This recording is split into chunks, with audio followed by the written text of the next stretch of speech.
Ketika aku mendengar ibuku berteriak, aku berasumsi bahwa kucing tetangga kami sedang mengunyah lagi kebun ibuku yang berharga.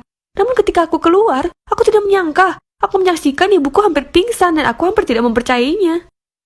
Pada awalnya, aku berpikir bahwa aku melihat hantu. Tetapi apa yang aku lihat ternyata sangat nyata.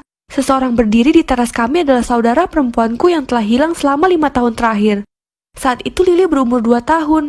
Dia pergi keluar dengan ayahku, tetapi ayahku kembali tanpa dia dan mengatakan bahwa Lily telah diculik. Ayah meninggalkannya sendirian di mobil hanya beberapa menit sementara dia pergi untuk membelikan permen. Tetapi ketika ayah kembali, Lily tidak ada di sana. Dan hari ini, di saat ini, dia berdiri tepat di depan kita.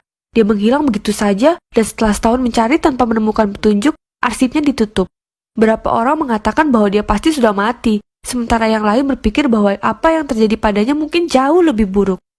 Ibuku menyalahkan ayahku atas kepergiannya dan tidak tahan lagi tinggal bersamanya sehingga mereka berpisah. Selama waktu itu ayahku tidak peduli. Dia menikahi wanita lain dan mereka pindah ke sebuah rumah mewah yang besar. Kami bahkan tidak tahu kalau dia punya cukup uang untuk membeli sesuatu yang sangat mewah. Setelah kejadian itu, kondisi ibuku mulai menurun. Kesedihannya terhadap adikku tidak pernah hilang.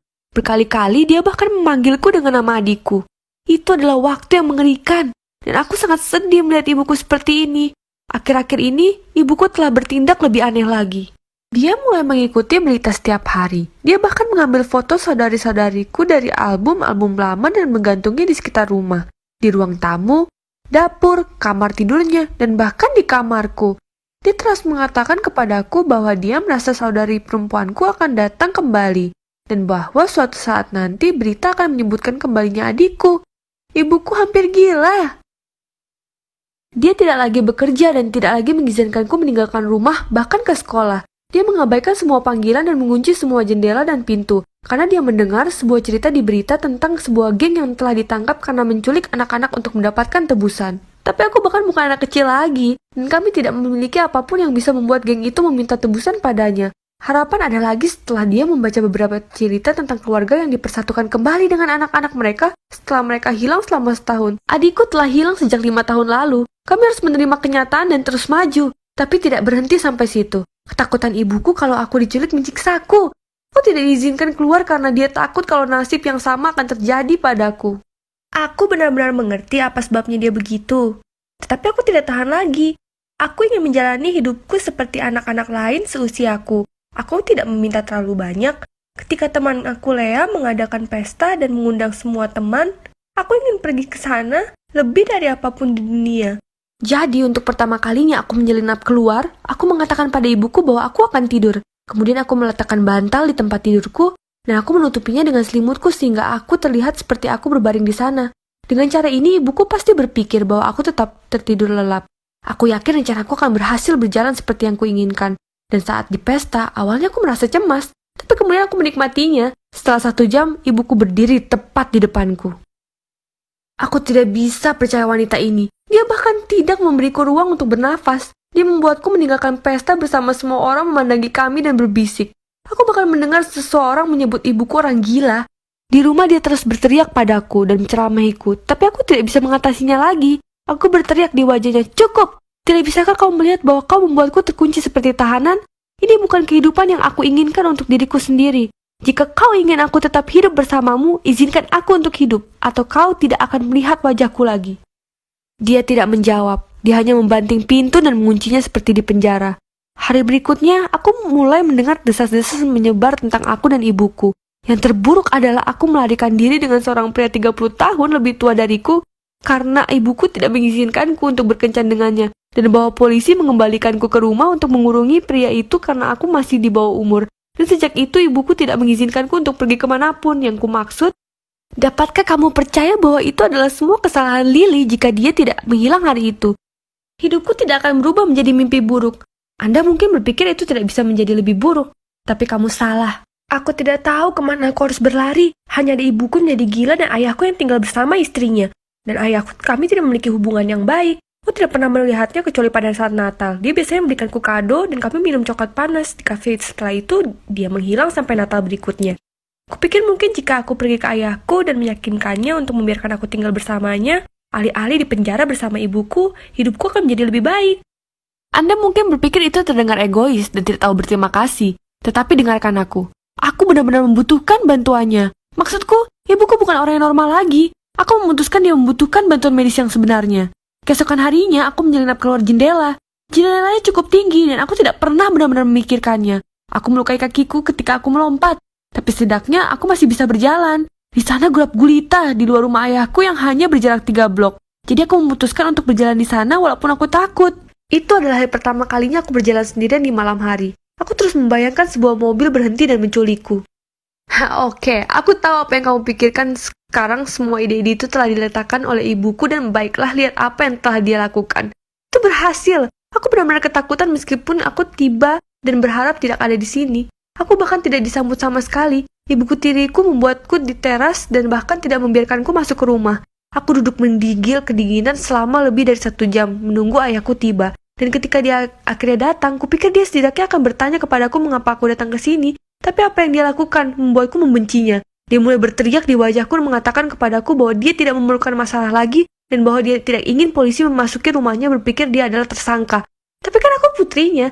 Tidak mungkin dia menculikku atau apapun. Tetapi ketika dia mencoba membawaku pulang, polisi mengepung rumahnya, memborgolnya dan membawanya pergi pada malam hari yang adalah salah satu malam terpanjang dalam hidupku. Aku menghabiskan berjam-jam di kantor polisi menjawab banyak pertanyaan aneh tentang ayahku, apa yang aku lakukan dengan ayahku. Ini sangat larut untuk meninggalkan rumah. Apakah ibuku tahu bahwa aku dengan ayahku, atau dia memintaku untuk tidak memberitahu ibu mengapa ayahku menyeretku ke mobilnya kemana dia ingin membawaku.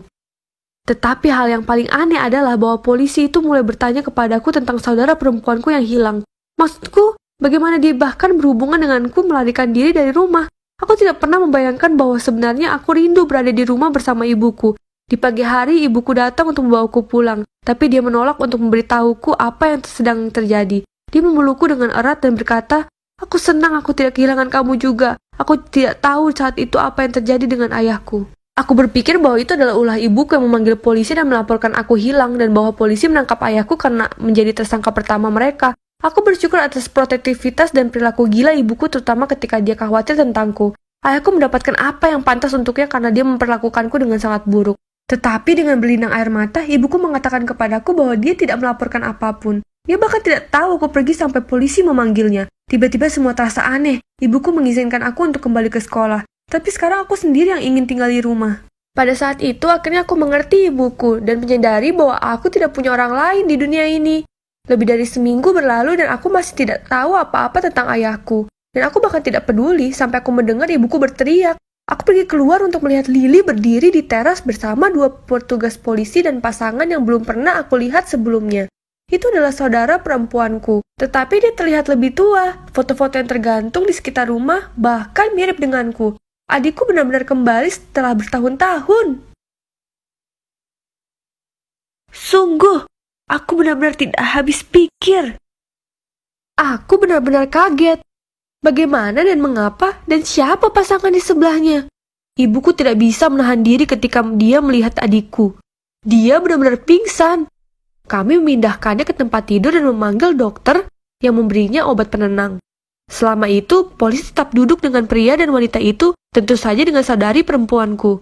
Aku minta mereka untuk menjelaskan apa yang terjadi. Dan salah satu polisi mengatakan kepadaku bahwa beberapa waktu lalu, mereka menangkap beberapa anggota geng yang telah menculik anak-anak dan menjualnya kepada orang yang tidak bisa melahirkan. Dan ayahku telah menjadi anggota geng itu. Karena keserakahannya, ayahku tidak hanya melukai banyak keluarga.